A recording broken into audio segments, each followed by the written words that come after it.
तब जाकर मुझे लाखों रुपए मिलेंगे। जैसे सुन लेना, सांप रहना। बड़े सांप को यहीं बुलाया जाएगा और मारा जाएगा।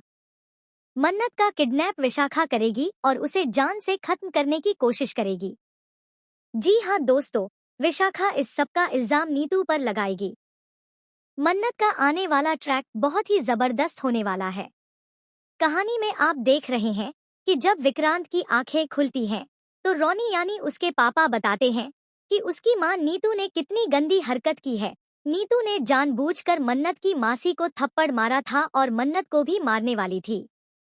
इसी वजह से यह सारा ड्रामा शुरू हुआ। विक्रांत को एहसास होता है कि उसने गलती की है और वह जाकर मन्नत से माफी मांग लेता है। आखिरकार मन्नत और विक्रांत की शादी हो चुकी है। लेकिन दूसरी तरफ विशाखा को यह बात बिल्कुल पसंद नहीं आती कि मन्नत, जिसे वह दूर भगाना चाहती थी, अब विक्रांत की पत्नी बन गई है। विक्रांत इतना प्यार में पागल है कि उसने दोबारा शादी भी कर ली। अब कहानी में दिखाया जाएगा कि मन्नत टूट चुकी है, लेकिन धैर्य को समझ आ रहा है कि यह गलतफहमी उसकी मां विशाखा ने ही पैदा की है। वह जानबूझकर विक्रांत और मन्नत के बीच नफरत बढ़ा रही है, क्योंकि वह नहीं चाहती कि दोनों एक हों। नीतू अब पूरी तरह से नियंत्रण से बाहर हो चुकी है। पहले से ही पागल थी, अब और भी हो गई है। विशाखा उसे बार बार धमकाती और मन्नत के खिलाफ भड़काती रहती है। अब मन्नत को पता चलेगा कि विशाखा ही विक्रांत की असली मां है, जिसने बचपन में अपने बेटे को 50 लाख में बेच दिया था और अब वह सिर्फ पैसों के लिए इस घर में आई है।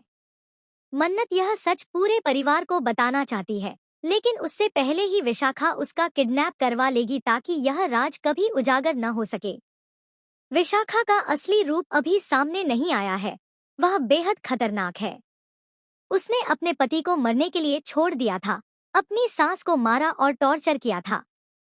अब मन्नत, जिसका उससे कोई रिश्ता नहीं, उसे तो वह पल भर में खत्म कर देगी। विशाखा ऐश्वर्या से भी ज्यादा खतरनाक है। अब देखना दिलचस्प होगा जब ऐश्वर्या को पता चलेगा कि उसकी टक्कर का कोई और आ चुका है, जो मन्नत का सबसे बड़ा दुश्मन है। दोनों मिलकर क्या खेल खेलेंगी, यह देखना वाकई रोमांचक होगा।